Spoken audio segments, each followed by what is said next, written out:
Hello guys, welcome back to Glow and Tell. Today we have such a fun episode. I can't wait to get into it. We are doing a girl talk. I asked you guys on actually both Instagram and on my YouTube in a community post what questions you had about girl related things, not girl related things, but just girl talk type of questions, like girl to girl. You don't have to even be a girl, but you know what I mean? Just like cutesy little girl talk. You guys delivered. We have so many good questions to get through today. If you didn't know and weren't able to ask a question, don't worry. I will be doing many more of these. I feel like this is so cute and fun. I totally want to do more in the future. But if you want to subscribe to my YouTube channel, Sophie DiLoretto, and follow me on Instagram, Sophie DiLoretto _ to know when I'm doing things like this and be able to ask questions if you have them. This was my first time doing like an ask a question thing on my Instagram story, and I got so many questions on there. I feel like you guys and like people felt more comfortable asking them on there because no one can see them except me. So I got way more questions on there than like I usually get asked on community posts, even though I have a smaller following on Instagram. So I feel like you guys felt more comfortable with that. So I think it would be fun to keep doing that in the future. And if you want to be a part of this in the future, maybe follow me on Instagram. Not trying to plug myself, but so I feel like this is the perfect time to like get cozy or like pull out your journal, get a cute little drink, like make a matcha. I compiled most of the questions, like as many as I could, into a little document on Notion, and I actually organized them into categories. So we have mental health and self-care, relationships and personal growth, self-confidence and personal style, health and wellness, life goals and future plans, entertainment, and content creation. So if any of those things interest you, you're in for a treat.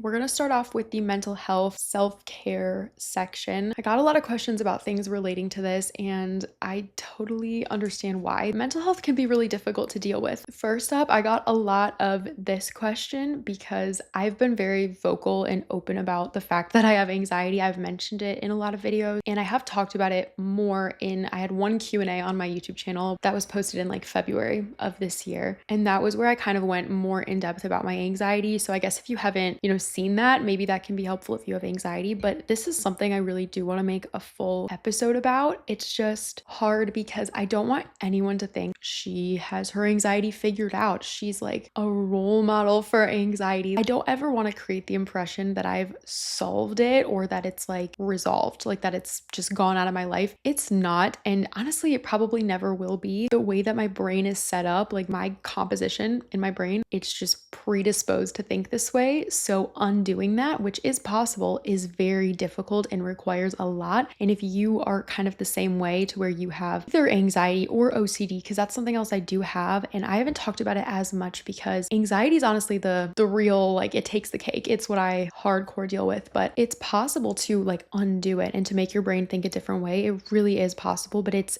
like a fight. It's not as easy as it would be for somebody who isn't naturally that way. And I don't take, anxiety medication. I don't take SSRIs, and I never have because I don't want to. That's just the only reason. I don't want to have to be dependent on medication, and I know it can really help, but like I always have just wanted to solve it on my own. So I just want to make sure you know that like I'm not like the poster child of anxiety who's like conquered it, but I have helped myself manage it in a lot of ways. So I will give you some of my best tips, but I just want to make it clear, like I'm not perfect. I do have anxiety still every day. It's worse some days than others. For anxiety specifically, my best tip, the best thing you can do is literally retrain your subconscious mind to not think that way. And it's to cut off your own thought spirals. So if you're someone that has anxiety and you find an anxious thought creeping up on you, or this works with OCD too. It's a little bit harder with OCD, honestly, because for me, OCD is like, I have to do this or else this will happen. It can be really hard for me to, even though I'm like, no, this is just the anxiety talking. It's like there's another voice being like, no, this isn't anxiety. It's really going to happen. But for the OCD instance, I can think back to a bunch of times where the bad thing has never happened, like pretty much every time. Every time I've thought that and I've had that OCD thought and I didn't do what the OCD like told me to do because I was being like strong against it, I think back and I'm like, yeah, none of those things even happened. even though I didn't do the compulsion. And then same with the anxiety. I'm like, okay, I thought this worst thing was going to happen and I was thinking about it and I was so scared for it, but like it didn't even happen. That's one thing, giving yourself a reminder and putting it back into perspective. But the second thing is you feel that thought come on, you recognize it. Like the first thing is you have to recognize, you have to be so aware of like what you're feeling, what's going on in your brain. You're like, you know what? This is an anxious thought that I'm having right now. We're going to redirect. Like I literally think of distraction as one of the best things for anxiety. And it might not sound like such a great thing because you're like, okay, distracting yourself, it's not really solving it. But like I said, with anxiety and things like these like mental disorders that are perpetual and ongoing, things like distraction are lifesavers. So it's kind of like, oh, a baby's crying and they're really upset, but like you redirect the baby and you're like, oh, here's a little toy and like whatever. And the baby starts smiling and they're looking at the toy and they're not even thinking about the other thing anymore. Distraction is your best friend with anxiety, especially in those really bad times, even with OCD, honestly, anything, even like depression, because I've dealt with all three of those things. My favorite distraction methods are coloring. Let me just say coloring saved me, especially when I was in like the dark pit of anxiety and I was really not doing well. I got a coloring book.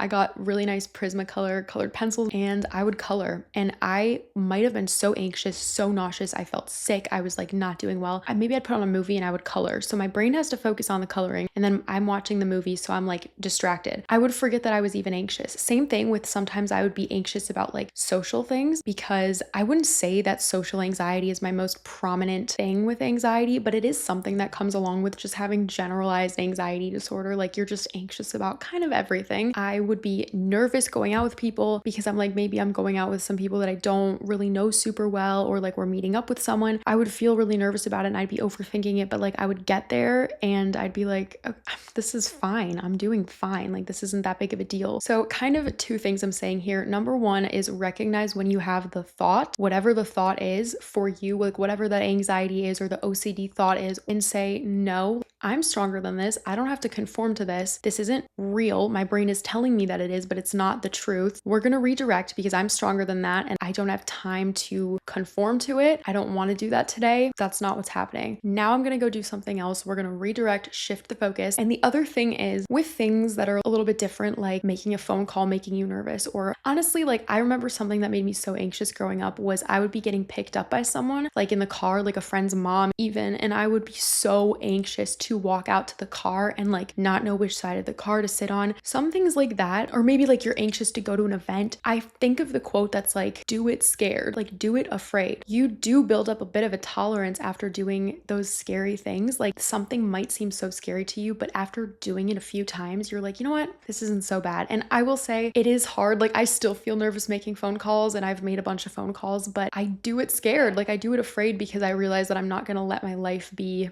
dictated by this and I am stronger than it. I don't want to live my life in fear. So I kind of get tough with myself and I'm like, no, we're not doing this today. You're going down an anxiety spiral. No, I have a stomach ache and I'm getting worried about it. Okay, we're going to put on a movie. We're going to get a cup of tea. We're going to do the things that make you feel better and comfortable. And, you know, honestly, sometimes I would feel anxious and I'd be focusing on how I'm feeling, so internalized and so in tune with my body that I'm just aware of every single thing that feels off on me. And what would actually make it better is spending time with someone else, because even though I thought like, no, I don't want to be with anyone right now, I'm too anxious. If I was with like my mom or I went out with like a friend or something, or I was with my boyfriend, after a while, I would forget about it. Like it would be gone and then I would feel good again. So I don't know if that was even helpful. It's not like there's just like a quick solution. I do have a lot of different coping methods and stuff. Like those are the big main ones. And I will make another podcast talking more in depth about all of this soon because I do think it's important. And I realize a lot of people, you know, struggle with this. So starting hot right out the gate. Next up, how to care for your mental health. This is a really broad question, but I think that one of the best ways to care for your mental health is to be aware, take note of what you're thinking and what you're feeling, and know that what you're feeling is not wrong. I can think of so many times where in a situation I wasn't sure if it was right to feel the way that I did, but like at the end of the day, my body isn't lying to me about the way that it feels. I felt a certain way for a reason. If I felt hurt by something, or maybe in a relationship, like a past relationship, I was kind of being gaslit, but I did feel, you know, that something was off, or like I had an inkling about something. I almost trust the way that I'm feeling more than even like the rational explanation, because like I'm feeling the way that I feel for a reason. So I think that getting more in tune with yourself and your thoughts and actually working through what you're thinking and what you're feeling. Like a good way to do this would be honestly journaling. You could try shadow work journaling. That might be a good way to just reflect on past situations and realize what made you be the way that you are today. You can journal about like your childhood. There's actually a lot of journal prompts like this on Pinterest, like for shadow work specifically. If you've never heard of shadow work, it is kind of like working through maybe past traumatic situations or your childhood, your parents, maybe parents' divorce, things like that, and unpacking them a little bit. I mean, you could also obviously go to therapy if that's something that you're interested in. It can be really helpful. Ongoing ways to care for your mental health. I feel like I'm caring for my mental health the most when I am in tune with myself like that. So ultimately, that's doing things that make me feel good. It's doing things that I enjoy, like doing yoga and being really still and in tune with my body. If you feel like you're not super in tune with your body, or you almost don't even realize what you're feeling or what your thoughts are, and you don't feel super intuitive, some ways to become more intuitive are to do things like directly with yourself, like try meditation, try doing maybe even yoga and things like Pilates where you're so mindful. And honestly, to care for your mental health, like stop playing games with people and stop adhering to the games that people are trying to play with you. Like if you're in like a situationship or someone's kind of messing with your emotions, or you have a friend who just really plays games with you and you never know where you stand with them, it's just not necessary. You get to a point where you're like, this is not good for me and I don't need this in my life. That's bad for my mental health. So realizing things like that in your life, that you're like, yeah, I don't need this, we can cut this out, and setting boundaries because that's respectful to you. If you're like, I will not stand for somebody swearing at me. So if somebody swears at me, like, I'm done. That's not something that I will take. It's not something I will handle. Set a boundary and stick to it. That's ultimate self-respect. To care for your mental health ongoing, some of the things that make me feel the best are honestly going for walks, especially at night. This is a little scary. Take this with your own like discretion, like be safe about it. But I love doing little walks/runs at night. It's so freeing. And it's like anything that I've been thinking about during the day. I go outside and I just like, I'm looking at the stars. I'm just looking at the world and I'm like, oh my God, nothing is that serious. It's not that big of a deal to be upset over. It puts things back into perspective for me and it always makes me feel better. I feel like I have so much to say about every one of these things. Like I'm looking at the time on my camera right now. It's already 20 minutes, like, and I've answered 2 questions and I have like 50 questions written down. So I'm going to try to be a little bit quicker with these next ones. But next question, how to love yourself and your body. Growing up, would always hear people talk about self-love and like preach self-love and say things like, you can never love anyone else unless you love yourself. I literally remember thinking, I'm never going to love everything about myself. Like there's no way. I hate this and this and this about myself. I'm never going to love myself. And then I realized it's not about thinking that you're perfect and thinking that every feature on you is perfect and that you love your hair and you love your nose, you love your skin, you love your eyelashes, you love your body, you love your stomach. Like it's not about that at all. It's about loving the person that you are and appreciating yourself. Like we are so caught up in whatever weird beauty standards we've created as a whole. We look at hundreds of pictures of different people each day, of different girls, and inherently compare ourselves to them. And it's like ridiculous because we all have such different things to offer to the world. If we all looked the same, imagine how weird that would be. That would honestly be like uncanny. And honestly, I don't even think like you want that deep down. I feel like when I think about loving myself, I love who I am and I love what I stand for. And I've totally talked about this in another episode before, so I'm sorry if you've heard this before, but if you're struggling with figuring out like how to love yourself, just know that you were created with intention. Like you are here and all of the things about you are so special. They are so unique. Nobody else can do what you do exactly the way that you do it, and nobody else has your exact perspective. Like I love hearing that. Even if someone else was to do like the exact same thing as you, they could never be you. Like they could never do it the exact same way that you do because you have this unique perspective of your own and you have this unique outlook on life and this unique set of skills and things that you bring to the table. You are so unique. Like every single one of us is different, and that's a superpower. So when I think about self-love, I'm like, how could I not love myself? I work so hard on myself. Like I'm constantly trying to make myself better. I'm showing my body love by moving my body every day, by doing things that I know are good for me, like fueling my body with good food and journaling because it helps clear my mind. And even if you aren't doing those things, if you're listening and you're like, okay, well, I've been in my little couch potato era, it doesn't even matter. Like you do things to love and care for yourself every day. They don't have to be the things that I just said. It's almost like disrespectful not to love yourself. Like love life and love yourself and love everyone else. Like, just be overflowing with love for everything and stop thinking so much about all of the things you hate about yourself. If there are things that do bother you about yourself or like things you want to work on, you can work on those for sure. And that in and of itself, like your desire to work on something about yourself or like improve something, is a testament to the love that you have for yourself, because you're willing to go out of your way to do that and work on yourself. That honestly says a lot. This goes with body as well. Like, I guarantee you every single person has insecurities about their body. It's almost just like life is too short to spend it being insecure about yourself. Don't even question it so much anymore. Just start loving yourself. Realize that you already probably show yourself love in so many more ways than you even realize. You might just not have been thinking about it in that way. Like, you might love yourself by studying for your test so that you get a good grade and that makes you feel good. Like, you might love yourself by cooking yourself a healthy meal that's going to nourish yourself. And honestly, just take yourself out of that comparison culture that we've created in our society. Just take a step back from that. Sit here and be like, oh my God, I love myself. Like, tell yourself that right now, that you love yourself. Think of a few things you love about yourself. Think of a few things you love about your body. Like,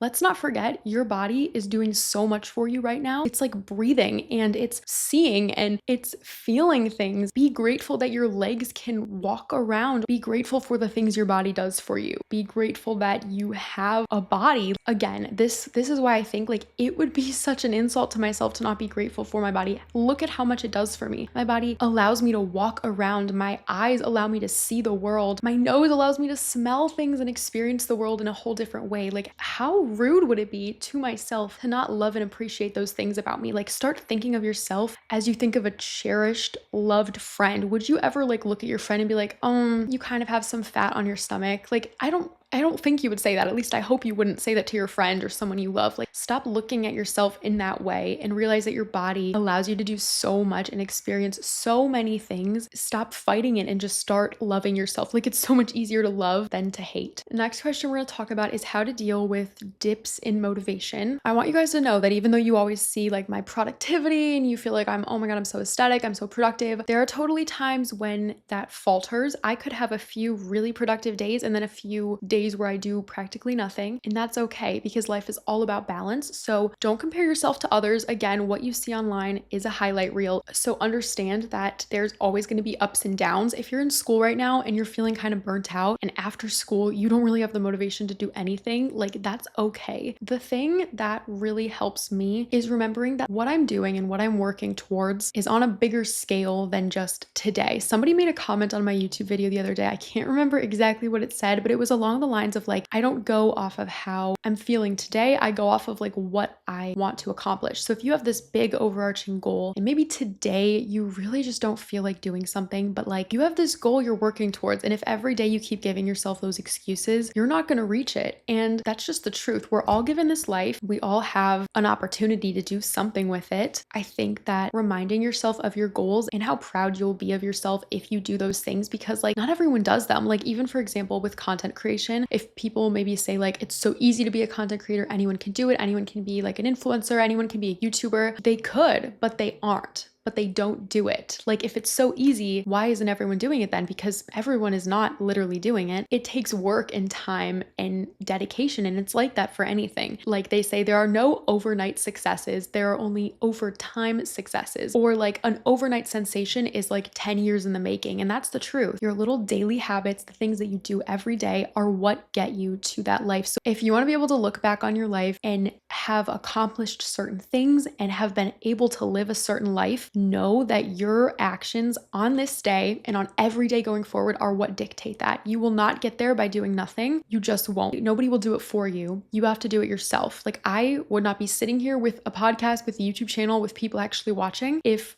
a year ago or a year and a half ago, I didn't say, I really want to do this. I'm going to make the time for it. I'm going to sit down and I'm going to plan out videos and I'm going to film 2 videos a week and I'm going to work hard to edit them and I'm going to learn how to do it and I'm going to do it even though people might think it's a little bit weird. Like, I would not have gotten to this point if I hadn't done that. And time really does pass quickly. Like, even a month from now, you could say, okay, I've been doing this for a month. Like, in the span of a month, you could have a month of progress or a month of excuses. You could say every single day. Like even today, I really honestly was feeling low energy. I didn't really feel like working out, but I decided to push myself to do a workout, and I actually felt more energized and way better after the workout. Even though I know that sometimes I'm still like, maybe I just shouldn't do it, but I decided to do it and I felt so good. My body feels strong, my mind felt clear, and I literally had more energy afterwards. So know that it might be hard to have discipline, but ultimately, if you want something bad enough, you will make time for it. We make time for the things that are important to us. And if you keep saying that you want something, but you aren't doing anything to get there, at this time, you just simply don't want it bad enough to do those things that are going to get you there. That was kind of like a little motivation pep talk. But next, we're going to talk about school, how to deal with school stress. Girl, I was always the little teacher's pet academic student. Always, like, grades were the most important thing to me. They were the most important thing in the world. Straight A's, 4.0, like that was what I wanted. I stressed myself out so bad. And I think that ultimately the way that I found things to work best for me with managing school stress was using tools to help me plan. Like if I could plan out when I was going to do certain homework assignments and I made sure I knew all of my due dates, like maybe use Google Calendar or use like Notion. I use the Notion calendars and I love that. This is what I did in college, but like make sure you have every single deadline written down. You're not going to forget or miss a presentation. And then like maybe each week you look at what assignments are due that week and you make sure you say, okay, on Monday, I'm going to do this homework. On Tuesday, I'm going to do these assignments. Like, oh, I have an essay due in 2 weeks. Okay, I'm going to spend 30 minutes, like 3 days a week writing it. That technique is still what I use to plan out my work now. It's so effective. And that way, when I look ahead, like a few weeks ahead, and I even look at the month at a glance, or like I just write down every homework assignment and make sure I'm getting it done and make sure I don't miss any deadlines. That was how I did it. And that way you know exactly what you have to do in a day and like you get things done and you're like, okay, I'm done. That's all I'm doing for today. And then you can like allow yourself to have some separation with it, because the other thing was like feeling like you can always do something more. That's always what would stress me out, because I'm like, okay, I finished that, but like I could get a head start on this if I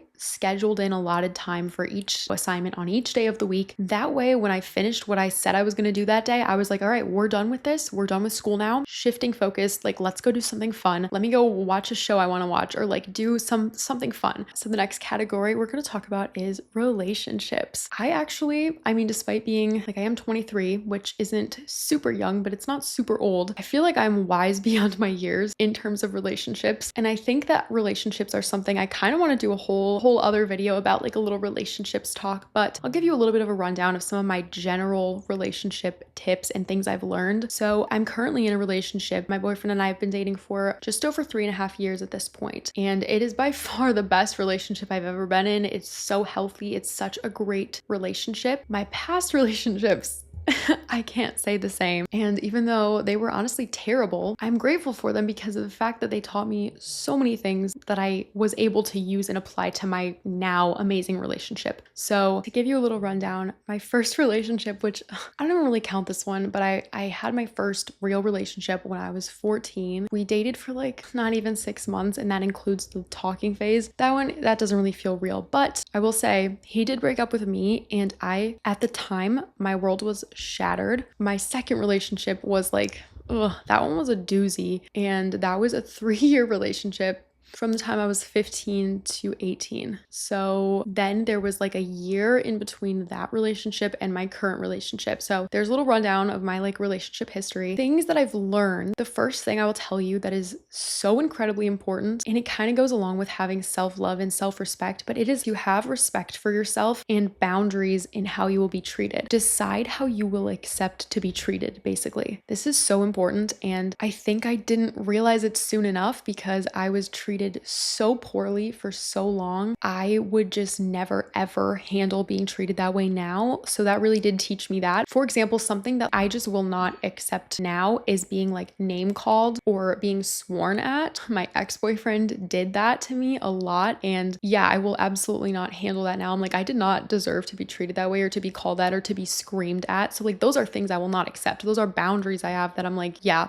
I wouldn't accept that in a relationship, like going forward. Have standards about the way that you feel you deserve to be treated and don't falter on them. If there's someone who is just not treating you the way that you deserve to be treated, and you communicate it with them and they aren't making a change, they're not making a difference, and you're just like, what, I literally deserve better than this. Have enough self-respect to know that and to not put up with it. I know too many girls, oh my God, it's so bad, including myself, who have put up with being treated like literal trash and garbage by guys who are just so terrible to us. So you don't deserve that. You deserve to be treated amazing. And like, if somebody isn't treating you that way, don't put up with it. Like, genuinely don't. I wish I had had enough, I don't know, courage to be the person that like broke up with my ex-boyfriend, but he ultimately broke up with me. And it was honestly a relief to me, even though it was so hard at the time. I was like, thank God, because I could not imagine dealing with this for the rest of my life. I don't deserve to be treated that way. So that's the first thing. And the second thing is be genuinely friends with someone before you start dating. Make sure that you really know the person and you take note of how they treat other people, what their values are, what their morals are, what things are important to them. Really like make sure you get an idea of that, because those things will be so important in your relationship. Even things like, I know it's not easy to just casually ask someone some of these things, but like making sure that you're aligned on things like how many kids you want to have, if any, what your religions are, what your morals are, the things that are important to you, parenting style you would potentially have, like what their political values are, because that can be kind of a divisive thing. And I really learned after that 3-year like very bad relationship, we were so young when we got in the relationship that I just didn't know at that point like what to look for. After getting out of that relationship, I literally had a whole list of like things I would not accept, red flags, and it just was kind of in my mind going forward when I was talking to someone. Once I started to get a vibe of, the type of person they were, there was either like the right vibe was there or it wasn't quite there. I just think it's really important to get to know someone. Like, I think it's really important to be really kind, like somebody that's kind, that's really important to me, and somebody that's respectful. Like, I will not take being disrespected. I knew I wanted somebody who was kind of politically aligned with me, to be honest, and shared similar values, somebody that respects women. Those were all things that were very important to me, along with, of course, just like vibing with the person and liking each other. So,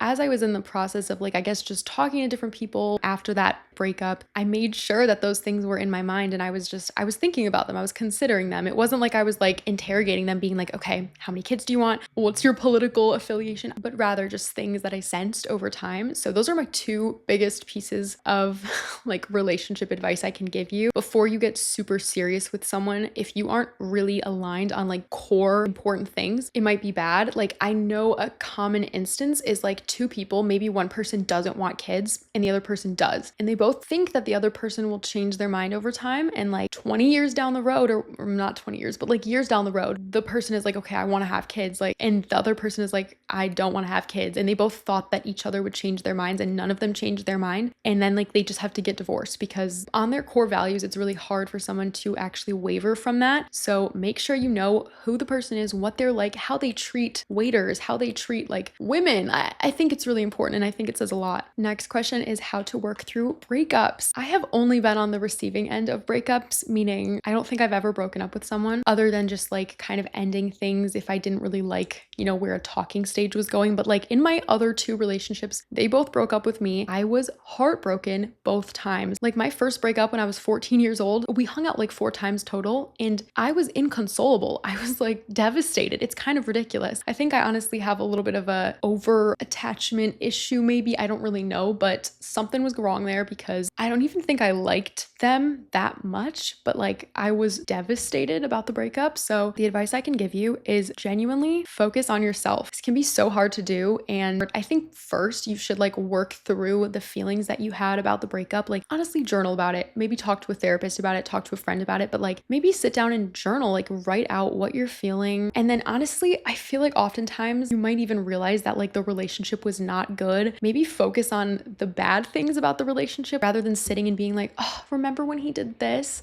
Like, think about all of the reasons why the relationship wasn't working. And second thing is like when you're kind of past that and you say, okay, I've worked through this, we're letting it go, I'm moving on, and right now I'm focusing on myself. Literally make it like a self-improvement era. Start working out, start eating healthy, focus on your school or your work, like your passions. Really focus on self-love, honestly. And you can take this time when you're in a breakup, or this also applies if you're single. Like, just be happy with yourself, be content with yourself, and start to love your own company and not feel dependent on anyone else. And that way, when a relationship maybe eventually comes around, you're like so good. You're so good with yourself. You're so content with yourself. You love yourself. You're able to give love to others. You respect yourself so much that a relationship would now just be so mutually beneficial. The communication would be respectful. You would not put up with being treated in a bad way. And overall, doing those things would make your life better. And it's always worth it to like work on yourself and spend time pouring into yourself. So I genuinely think the best way to go about a breakup is to just, as hard as it may be, focus on yourself, hang out with friends, you know, like focus on hobbies. The next question is how to not care what other people think about you. I think this will always be tough because like in humanity, we kind of just have like an inherent desire to be liked. It's almost just like ingrained in us. But when I think about this, like think about all of the celebrities that you know, maybe the influencers you look up to, really popular or really powerful people in society. They all have people who like love them, die hard. Like think about Taylor Swift. Like she has so many die hard fans, and then she has so many people who like, oh my God, I hate her. As you grow in yourself, maybe in your success, or even just like in who you are and being more confident and unapologetically yourself, it's kind of inevitable that there will be people who just don't like you, and that's okay. Like it's so hard to accept, but it's okay. You probably don't like everyone either. There are people who just you don't mesh well with, or you kind of just are rubbed the wrong way by their personality, but then there are other people who you really, really like. Just the same way there are probably people who are gonna really love you and your personality, and there are other people who are just made a little bit differently and they just have a little bit of a different brain chemistry or whatever, and they don't exactly love you, and that's okay. I mean, I've experienced more hate than I've ever experienced before with starting my own YouTube channel, but at the same time, I've experienced more love from people than I've ever experienced before in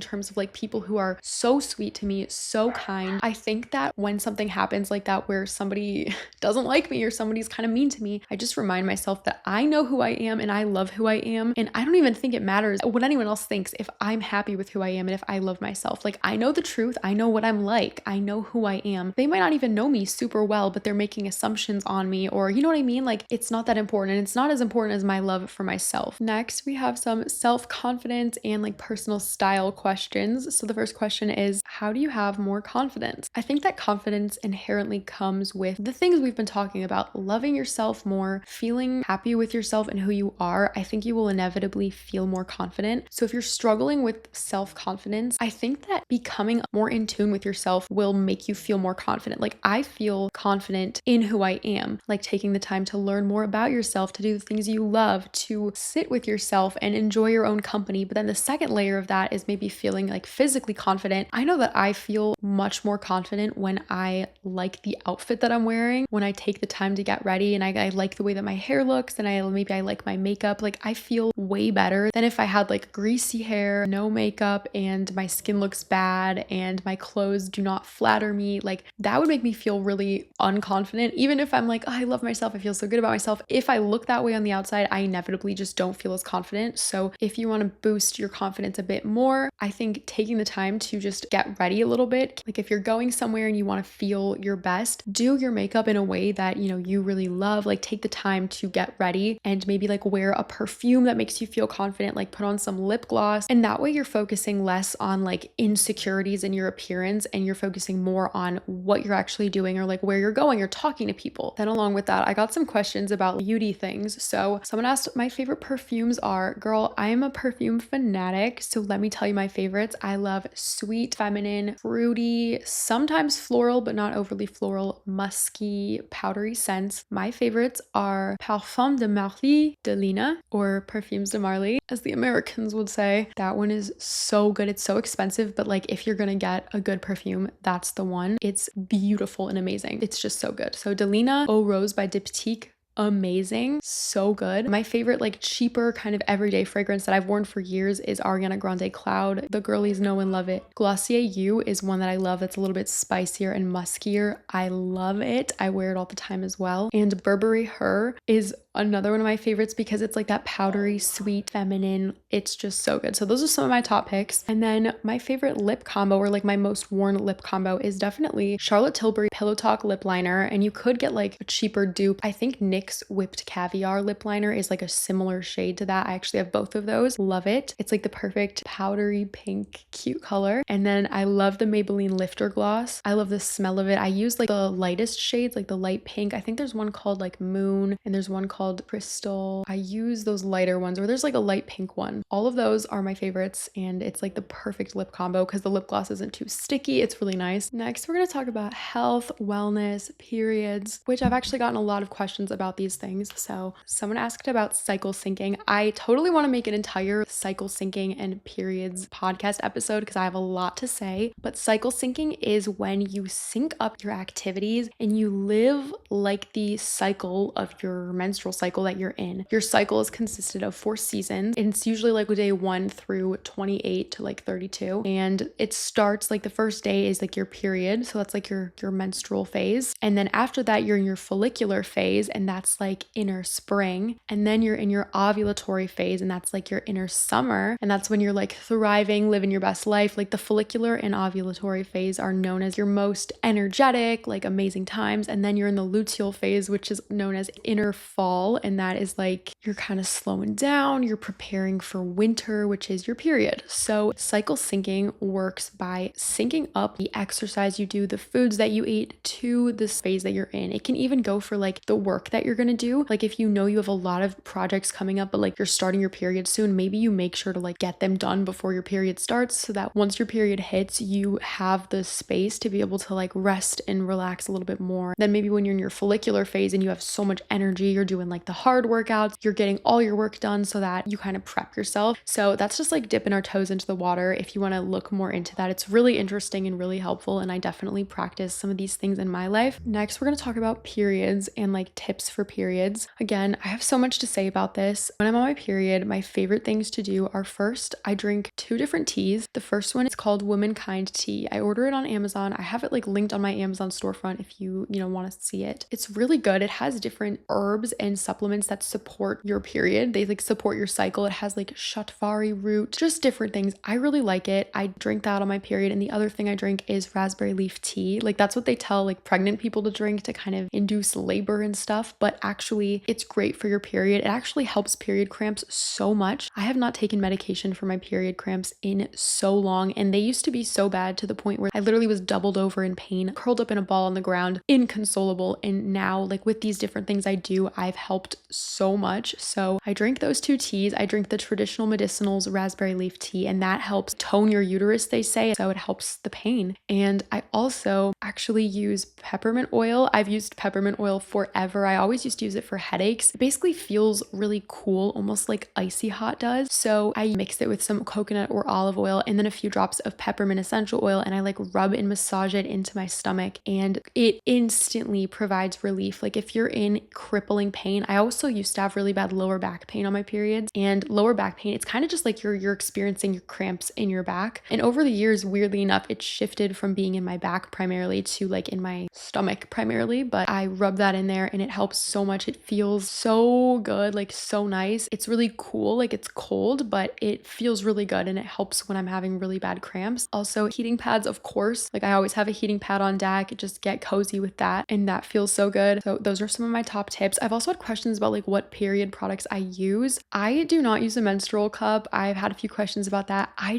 know they're so good for the environment and like they're more sustainable, but I can't get myself to do it. I don't know. I don't know. I don't know if I could do that. I feel kind of scared about doing that. I primarily use pads and tampons. So I use the Cora brand. I've been using Rael. I think that's how you say it, like Rael. The cleanest ingredients I've been able to find for period products in terms of like not having titanium dioxide and having organic organic, chlorine-free cotton. So those are my top recommendations. And I also had some questions about like how I'm so flexible.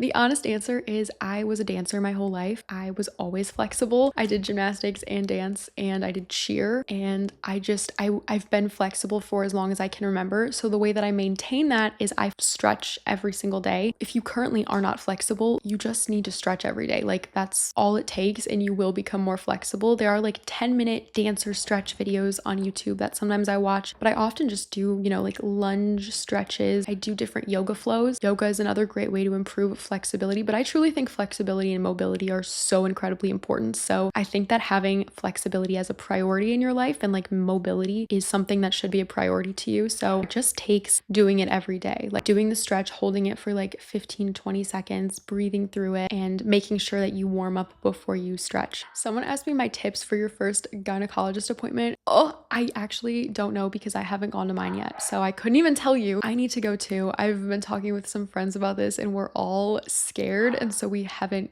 gone yet, like for a pap smear. So that's kind of terrifying because I do need to do that.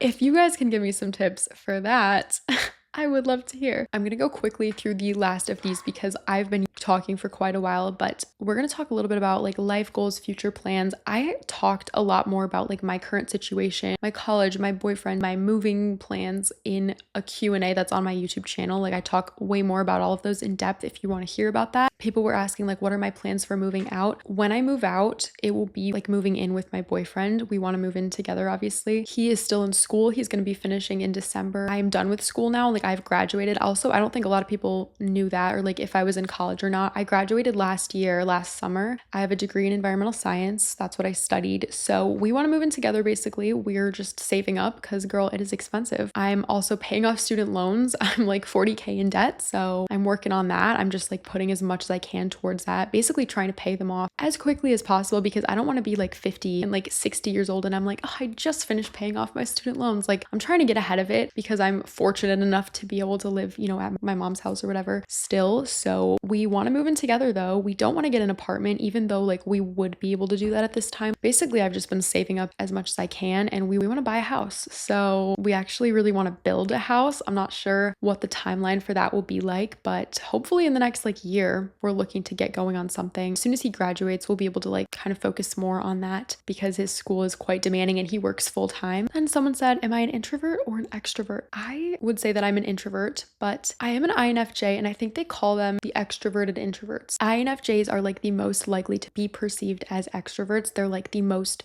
extroverted introverts. I have struggled with this because I feel like I really love being with people. Like sometimes I kind of hate being alone. I don't like doing things alone, but at the same time, I have never been like a partier girl or like, I don't know how to describe it. I'm not like super rambunctious. Like I enjoy being with people, but sometimes I dread like going places. Like I dread parties and stuff sometimes, but like I think that what I've deduced, and I always just thought like I'm super introverted. That's why I just don't like ever going anywhere, but it's actually just my anxiety. That's what I've deduced. I get anxious even for like family parties for some reason because I'm overthinking everything about it. I actually enjoy going out. I was even thinking about this. Like I remember being in high school. Homecoming was the most fun thing ever for me because I loved dancing. I was like in the center of the dance floor, ripping it up, like singing, dancing. I love all of that. And I always like loved performing as well. Like I was in choir, I was in dance, I was doing competitions. I loved singing so much. Like I was doing solos, like I was doing dance solos. I was doing show choir, which is like singing and dancing. I was doing choir performances. Like I loved performing. So it's kind of hard to separate like the anxiety from the introvert/extrovertedness. I actually love going out. Like I do like it. I just want to be home at a reasonable time and like I don't like drinking, but I just love going out and having fun. And I do like hanging out with people, but I need to have my own time to recharge. So I am a true introvert, but I'm like extroverted introvert, you know what I mean? And I feel like I'm outgoing. Like I love talking to people. I feel like I'm very friendly and like approachable. I don't know, but like there are some people that I think like die to spend time with others, whereas I love spending time by myself, but I love the occasional going out and I do have fun when I do it. Now, this is like entertainment. A few fun little questions about me. What are my favorite movies?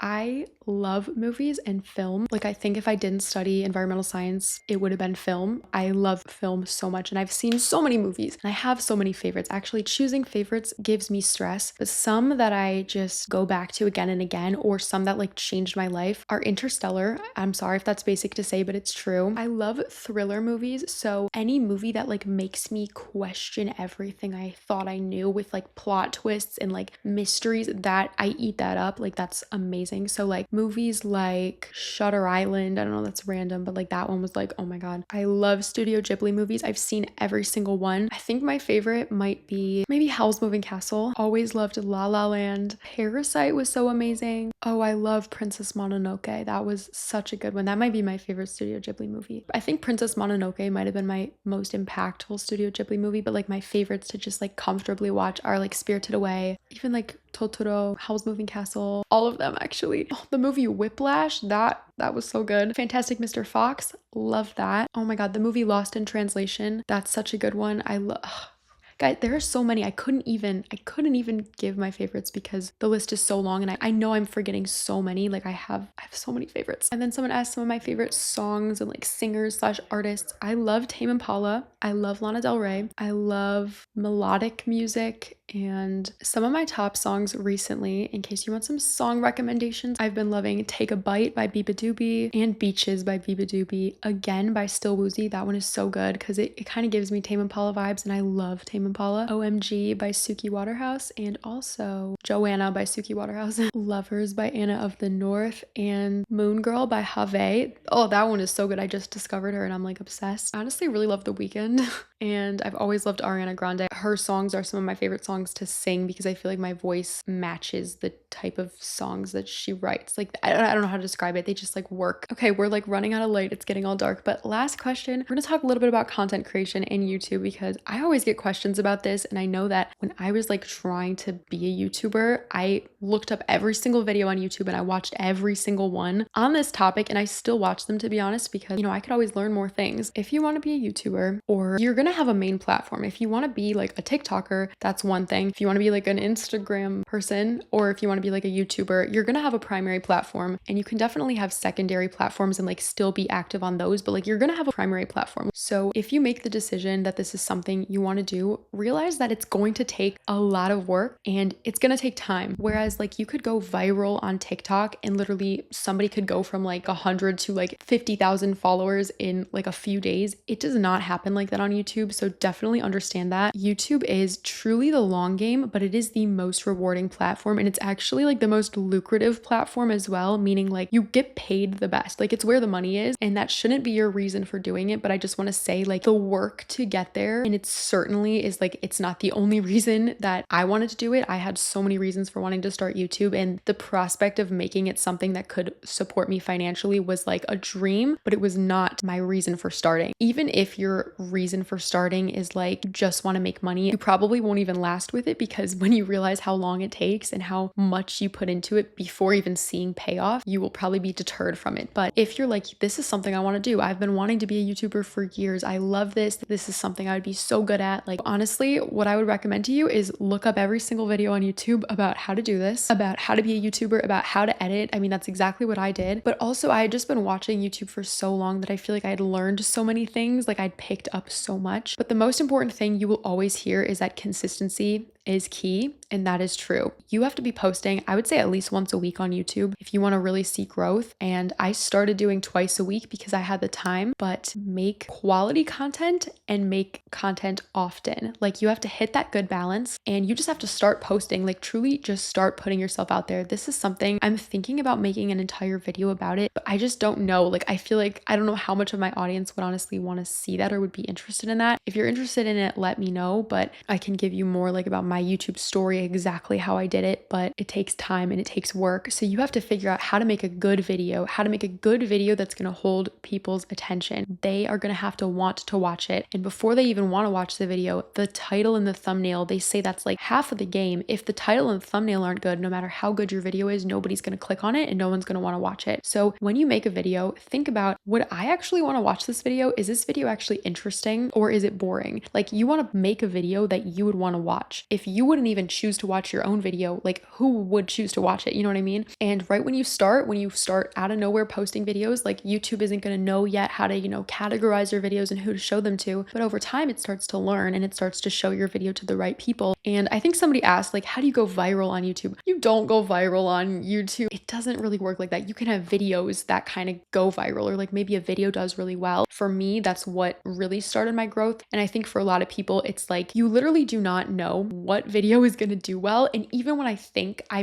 put so much effort into a video and I'm like, this one is so good, like I think this is going to do well, it might not do well. And then a video that I really didn't think was going to do well does really well. And I'm like, what? The algorithm is weird. It works in mysterious ways, but all you can do is put your best effort into the videos, post them, put them out there, and literally just work at it. That's all it takes. And just know that if you never start, the longer you keep making excuses about, why you don't want to start, like it might feel embarrassing at first, but isn't embarrassing if you aren't embarrassed. So if you just say, yeah, whatever, I'm posting myself on here, just wait, just wait. I guess the other thing that's really important is to make sure that the videos that you're creating are adding value to the person's life. Like you have to give them a reason to watch. Don't just be like, please like my video, please watch, please subscribe. You have to give them a reason to. Like there should be something that they're going to get out of your video, whether maybe it's purely entertainment, but oftentimes, you want to give them something, like some advice, some information, some education on something. Like I love watching videos where I can learn something new, and I find that my audience seems to love that as well when I give them pieces of advice that they've never heard before, or I can give them something. Like there has to be some value that they're getting out of your video. Why would they watch your video over someone else's? What is this video going to do for them? Like why should they take the time out of their day to watch your video? Think about it and really consider that as you're making your videos. And then you have to consider,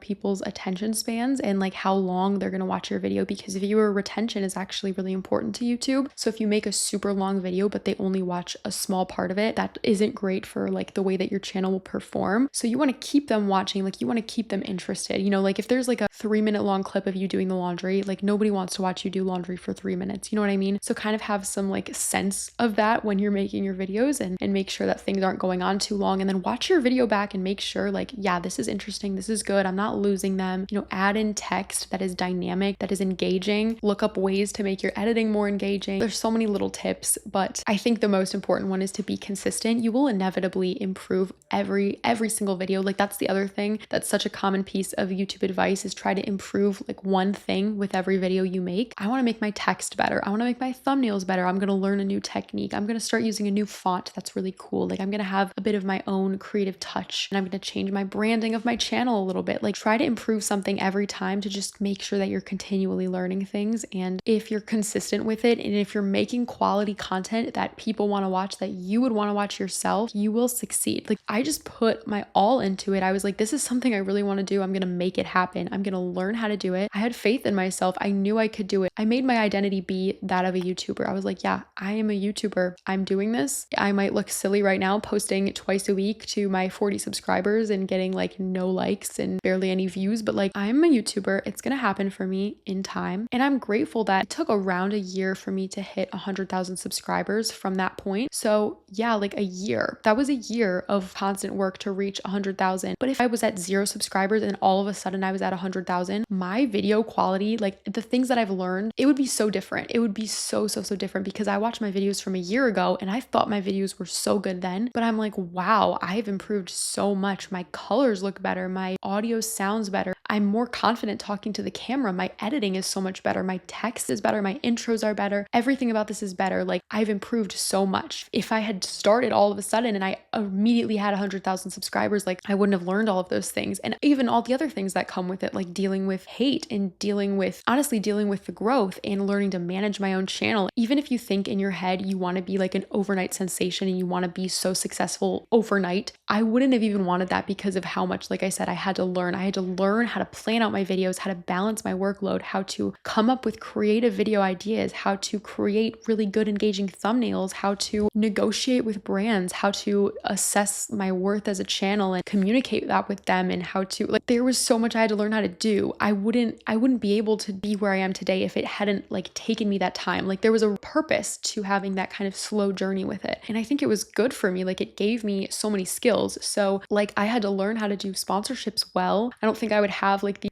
amazing dream sponsorships that I have now if I hadn't, first started with smaller sponsorships and like learned how to do them and how to do them well and how to, offer value to the brands. Like there was just so much to it. So know that it's a slow process, but seriously, like my best tip, if you're serious about this, I can make a video about this. If you want to see that, like let me know. I can do it, but watch every video you can find about how to become a full-time content creator, how to grow on YouTube tips, YouTube, whatever, like strategies. Look up all of the videos and just watch them. Immerse yourself in it so much that you're like, okay, I'm prepared for this. I'm ready for this. And I think there's no way it can't work for you if you put that much into it and if you make sure you're creating valuable content and if you're giving it your all, like it will be rewarding. You know what I mean? So that's just a little bit I can offer you at this time, but always feel free to reach out to me if you have specific questions and if there are certain things you want to know. I'm always here to talk. You can DM me on Instagram. I love talking with you guys and just like getting to know you guys more, and I love honestly just like having little conversations. So you can always feel free to reach out to me. I try my best to answer everyone. Thank you so much for listening to today's episode. If you enjoyed it, I would really appreciate if you give me a rating on Apple or Spotify. It would really help out my channel, and give me a thumbs up if you're watching on YouTube, and subscribe if you would like to see more of these episodes. Also, comment what resonated most with you today. What did you hear that really hit you, that like struck home, that was kind of impactful for you? I would love to know what that was. I hope you have an amazing day, and I will talk to you soon. Bye guys.